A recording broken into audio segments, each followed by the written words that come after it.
그러니까 아주 간단히 얘기하면은 그 사람은 그 취약하게 태어난 그게 있습니다. 이제 뭐 예를 들어서 공황장애니까 이제 불안으로 이제 공황이나 뭐 이런 걸로 설명을 한다고 한다면 되게 우리가 시각적 자극이나 뭐 청각적 자극에 의해서 이게 딱 자극이 들어오면 보통은 바로 반응을 해야 되는 경우가 생깁니다. 예를 들어서 호랑이가 앞에 있거나 아니면 뭐가 건물이 무너지고 있거나 이럴 땐 바로 피해야 되잖아요. 이거는 우리가 저 시상이라고 하는 자극을 거르는 부위를 거치지도 않고 빨리 피하게 하기 때문에 바로 회피하게 하는 그런 뇌 기전이 바로 발달이 되어 있습니다. 시각적 자극이 딱 오자마자 바로 피하게 하는. 우리도 왜 뭔가 지나가면 바로 그냥 생각도 하기 전에 피하잖아요. 이게 바로 그 뇌의 어떤 중심부를 거치지 않은 반응인데 그건 생각하지 않은 반응이죠. 생각하지 않은 반응이 일어나는데 그게 공황이 되는 경우가 많습니다. 왜냐하면 제대로 파악도 안 하고 그냥 팍 피해버리니까. 근데 사실은 이제 이 뇌 시상을 통과해가지고 이 전전두엽이 이렇게 있는 것까지 연결이 되면은 생각하는 반응이 일어나게 됩니다. 이거는 실제는 아니잖아.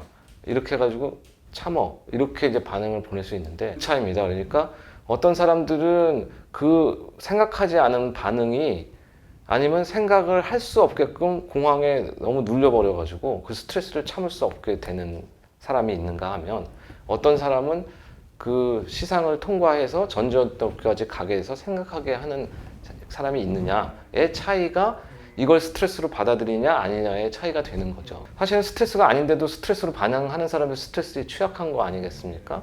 근데 그건 왜 생기느냐? 어렸을 때 외상후 스트레스 장애나 아니면 트라우마를 겪은 사람들은 조그만 거 한번 맞고 나서 무서운 걸 경험하게 되면 보지도 않은 채로 빨리 피해야 된다고 하는 무의식적인 반응이 생기지 않습니까? 그러니까 그런 아까 어렸을 때 트라우마를 경험한 사람들, 불안 민감성이 있는 사람들은 아예 그래서 그 생각하지 않은 뇌의 반응을 활성화시킵니다. 그래서 빨리 피하게 하는 거죠. 그러니까 취약성이 생기게 되는 거죠. 근데 그렇지 않고 그거를 잘 조절한 사람들이 생기고 시상을 통과해서 전전두엽이 이렇게 조절하게 되는 생각하는 반응을 일으키게 하는 사람들은 취약하지 않게 된다고 볼 수 있겠습니다. 그러니까 그게 이제 취약성이 돼서 보통은 이제 병원에 오게 되기 때문에 저는 이제 루틴하게 우선 공장 같이 오면은 약물 치료를 하고 약물 치료는 이제 아주 그냥 전통적으로 쉽게 설명하면 이 편도를 많이 조절을 합니다. 그러니까 우리가 밑에서 위로 막 증상이 올라가는 걸 편도를 조절하고 인지행동 치료는 이 전전두엽을 많이 컨트롤하죠. 그래서 그걸 두 개를 병합을 할 때 많이 이제 좋아진다고 그러는데 그러니까 그걸 두 가지를 기본적으로 해야 됩니다. 그래서 사실은 공황장애 인지행동 치료를 많이 그냥 넘고 넘어가시는 분들이 많은데 근데 이제 공황 발작만 뭐 잠깐 일어나다 말고 장애가 심하지 않은 사람들은 사실 약물 치료 조금만 하고도 좋아지는 경우가 많아서 정신과 선생님들은 사실은 그 공황장애 환자를 쉽게 생각하는 경우도 있어요. 근데 그런 사람은 3분의 1 미만입니다.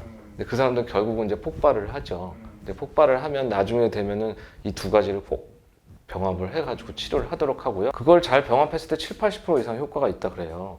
그러니까 공황장애 10 내지 20%. 그러니까 치료 저항적 공황장애라고 그러거든요. 치료 저항적인 공황장애를 빼놓고는 반응이 두 개를 병합을 하면 보통은 된다는 거죠. 그러니까 그게 가장 좋은 치료법이라고 할 수 있겠습니다. 예, 그건 이제 훈련을 사실은 하시면 이제 알 수 있고 또 이제 이건 마인드풀니스는 이제 경험으로 알 수 있는 거라서 이렇게 말로 설명하기는 쉽지는 않습니다. 근데 아주 간단히 설명을 드리면 우리가 이제 시냇물에다가 발을 담궜어요. 그럼 시냇물이 발에 느껴지는 것도 있고 시냇물이 흘러가는 게 보이기도 하고 기분이 좀 상쾌한 느낌이 들기도 하고 그런 쪽으로 현재 일어나고 있는 것만 집중을 하게 하는 훈련을 하는 거죠. 사실은 이거는 우리가 인지행동 치료 뭐 이런 개념을 떠나서 집중 훈련을 시키는 겁니다. 집중을 근데 어디에 하느냐? 현재 일어나고 있는 모든 것, 소리, 시각적인 것, 청각적인 것뿐만 아니라 느낌, 오각 이런 데 다 집중을 시키는 거거든요. 근데 그게 이제 훈련이 되기 시작하면 우리가 일반화가 돼서 이렇게 걷거나 아니면 뭐 이를 닦는다든지 지금 뭐 얘기를 한다든지 이런 거에서도 지금 미리 일어나거나 과거에 일어났던 일을 생각하지 않고 자꾸 집중하는 네트워크가 활성화가 됩니다. 그러니까 집중 네트워크가 아까 마치 인지행동 치료를 받으면 생각하지 않고 나타나는 반응이 없어지고 생각하고 되는 것이 강화되듯이 뇌는 변화가 되기 때문에 집중 네트워크가 굉장히 발달을 하게 되는 거죠. 집중을 하게 되면 현재에 집중하는 훈련이 일반화가 됩니다. 그래가지고 내가 딴 생각하고 지내지 않고 있을 때 그때는 항상 현재에 집중하면서 뇌가 막 활성화가 되는 거죠. 근데 그게 이제 첫 번째로 있을 수가 있고요. 판단하지 않는다는 건 뭐냐면 우리는 다 판단을 하면서 살아왔습니다. 이제까지. 왜냐하면 우리 경험의 네트워크 알고리즘 안에서 무서운 걸 경험했으면 무서운 걸 피하라고 그 알고리즘이 돼 있고, 무서운 거 아니면 해도 된다. 아니면은 뭐 이거 별거 아니니까 극복해라. 그게 극복한 경험이 있으면 그쪽으로 그 알고리즘에 따라서 우리가 그 회피냐 아니면 도전하느냐 요 네트워크 이제 뇌를 통해서 계속적으로 발전을 하게 돼 있거든요. 근데 이게 이때 개입하는 게 판단입니다, 사실은. 근데 이 판단이 그래서 굉장히 중요하게 돼 있지만 자기 안에서는 다 맞는 판단이지만 실제로는 객관적인 현실을 반영하지 못하는 경우가 많아요. 왜냐면 어렸을 때 힘들었던 사람은 다 모든 거를 힘들게 느낄 가능성이 높거든요. 그 판단이 그렇게 해왔기 때문에. 그러니까 그 판단의 그 옛날에 잘못됐던 현실적이지 않은 판단을 슬슬 교정하는 판단을 해야 되는데 그게 바로 있는 대로 받아들이는 겁니다. 그러니까 뭐 예를 들어 가지고 생각은 생각일 뿐 진짜 사실은 아닌지 모른다. 사실은 아니다. 특히 꼬리 물 때는 100% 아니다. 꼬리 물면은 되게 우리가 지금 걱정하고 있는 게 있었다가 더 나가가지고 야 이거 최악이 되면 어떡하지? 난 죽어버릴 거야. 이렇게까지 가지 않습니까? 이때는 절대로 사실이 아니거든요. 생각은 그냥 생각일 따름이지 내 안에서 나타나는 정신적인 현상일 뿐이지 사실이 절대로 아닌데, 그리고 내 알고리즘 안에서 경험에 의해서 만들어져 있는 그냥 표상일 뿐이지 실제가 아닌데 자꾸 실제랑 착각을 하거든요. 그러니까 그거를 이제 교정하는 역할을 하는 거죠. 마인드풀니스는 그 두 가지가 핵심적입니다. 보통은 이제 시상이라고 해서 뇌 아까 이제 그 생각하는 반응이 일어나는 부위를 통해서 시상에서 뻗어나가 있는 모든 네트워크가 연결이 됩니다. 그러니까 뭐 전전두엽도 들어가 있고요. 시각적인 거는 그쪽도 연결이 돼 있고, 우리가 자극이 딱 들어갈 때 거르는 그 시상 부위가 중심적으로 돼서 집중을 계속 유지를 시킵니다. 근데 이제 그러니까 여기가 여러 가지 뇌 부위랑 다 연결이 돼 있죠. 그래서 네트워크라는 표현을 쓰는데, 그러니까 뇌를 다 쓰는 거예요. 근데 거기에 이제 판단이 개입이 되거나 아니면 내려놓거나 이럴 때는 이 전전두엽이나 뭐 이런 부분이 연관되고, 시각적이나 아니면 뭐 공간적인 거를 관여하거나 아니면 내려놓기나 아니면 멍 때리고 있다든지, 멍 때리는 것도 일종의 멍을 때리게끔 뇌에 집중하는 걸 내려놓는 거거든요. 멍 때리기 집중을 하는 거예요, 사실은. 그런 네트워크가 그때에 따라서 다르게 이렇게 반응을 합니다. 그래서 뇌의 전부, 그러니까 아주 밑에 숨 쉬고 뭐 이런 부분 빼놓고 많은 부분들이 사용을 한다고 생각하시면 될 거예요. 예, 그렇죠. 그러니까 만약에 예를 들어가지고 시각적인 데 집중을 해야 되면 후두부와 시상 부위가 활성화가 많이 되죠. 여기 연결된 부위가 많이 되고, 그게 아니고 생각을 바라봐. 내가 생각은 사실이 아니다. 내가 막 이거 죽어버릴 것 같아. 그런 생각을 바라볼 때는 이 시상과 이 앞부분에 이성을 담당하는 이런 뇌 전전두엽이 활성화가 되고요. 그 네트워크는 다 있는데 내용에 따라서 살살살살 달라지죠.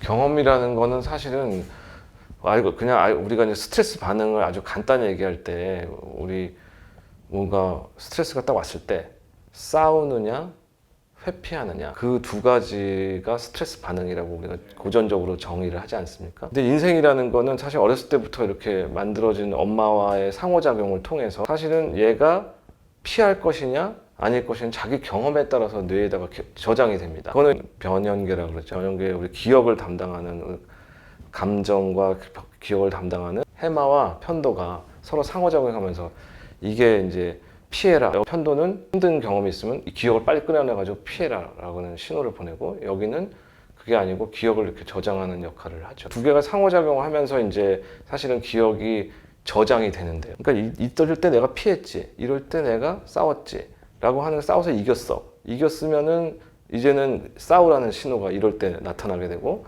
여기서 졌어요, 상처를 많이 입었어, 그럼 피하라는 신호가 나타납니다. 근데 그 큐는 자기 경험에 따라서 이제 알고리즘이 이렇게 만들어지는 거예요. 근데 이게 문제가 뭐냐면 적절하게 만들어져야 되는데 편도가 그때 졌을 때, 낮에는 많이 힘들었을 때, 트라우마가 됐을 때는 너무 활성화가 되는 거죠. 모든 걸 피하게끔 만들도록 유도를 합니다. 그 알고리즘이 왜곡이 돼가지고 피하게끔 만드는 알고리즘이 되는데 이건 변형계에서 주로 많이 일어납니다. 근데 그거를 이제 해석을 어떻게 하느냐에 따라 틀리는데 어렸을 때는 그런 판단 기능이 크게 없고 부모가 하라는 대로 시키기 때문에 이게 그냥 마음속에서 이렇게 저장이 많이 돼 있어요. 근데 부모가 이제 대개는 해결을 해주죠. 이렇게 안 무서워. 이렇게 가보자. 싸우자. 그래서 보면 사실은 그 모든 사람들의 마음속에는 자기를 키워줬던 아주 중요했던 엄마 아빠 내지는 뭐 할머니 뭐 중요했던 사람이 했던 말을 평생 가지고 삽니다. 그래서 보면은 우리 아버지가 착한 여자 만나라 그랬는데 아니 우리 어머니가 착한 남자 만나라 그랬는데 내가 이래가지고 고생을 하는구나. 이건 엄마가 만들어준 나름대로의 알고리즘이 이렇게 저장이 돼 있는 겁니다. 위험한 스트레스 상황인 거죠, 자기한테는. 그게 머릿속에서 계속 이렇게 남아 우리 어머니 아버지 같으면 어떻게 했을까? 뭐 이런 생각들을 하고 알고리즘 속에 만들어져 있는 부모가 만들어준 알고리즘이 있는데 내가 혼자서 독립하면서 그걸 검증을 해나가죠. 근데 왜곡이 돼 있는 사람이 많은 사람은 피하지 말아야 될 때 자꾸 피하게 되고 그게 굳어져 버리는 거죠. 그래서 아미그달라가 활성화가 많이 된 채로 피하게 되는 활동이 많아지기 때문에 결국 회피 반응이 많아지고 공황장애가 될 수도 있고 직업생활도 못하고 능력도 없게 되고 뭐 이런 것들이 많아지게 되는 겁니다. 근데 긍정적인 정서가 많은 사람은 아미그달라가 막 활성화되더라도 이게 컨트롤을 하니까 그게 이제 바뀌어 나가는 거죠. 마인드풀니스는 긍정도 부정도 뭐 좋아 있는 대로만 봐라. 현재에만 집중해라. 그러니까 아미그달라가 옛날 신호가 이럴 땐 피하라고 자꾸 신호를 보내도 이건 맞아. 생각은 사실이 아니라 그랬지. 라고 조절하는 부위가 딱 붙들고 있는 거죠. 그게 이제 확 강화가 되는 거죠.